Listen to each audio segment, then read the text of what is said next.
Big one. Ở đây nhắm. Thôi nhắm à. Nó đâm mấy con. Nó đâm mấy. Nó đâm mấy à. Nó ở đây bà lạc bạn.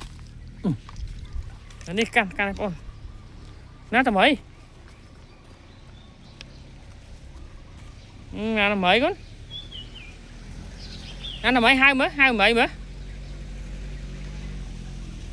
Rồi đi hai đầm rây mà.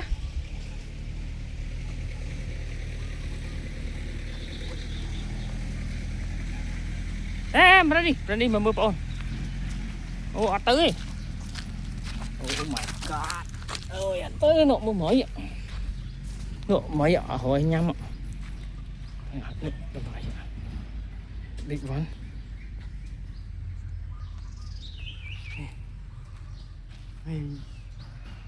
Nó đầm rây. Đi mà chết papa mà. Anh khu cầm nai còn ai nhá. Admin tinh ai đầm rây nhắm. Cho mana? Con cuma. Hello.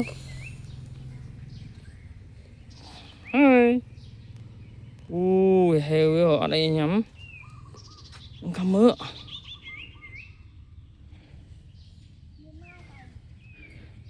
Khinh nhỉ. Khinh mọt này, khinh tập bả mỏi á. Bả mỏi hay thứ ha mọt sông ấy nhầm à. Nó ở đây nhầm phải không? Từ mình vào đầu khăn này. Nó. Cũng đo chứ. Bạn đi một bộ này mà. Chọc. Bạn đi thoát vào. Anh thoát vào ấy nè. Thoát một cái.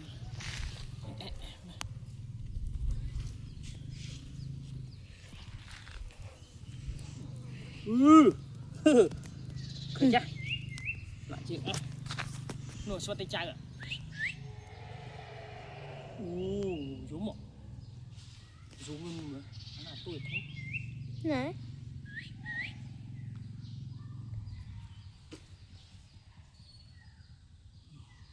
Cho lực trường mùi điện. Xong anh nhắm nó, anh nhắm. Cái đáy mà. Bắt nữa. Này.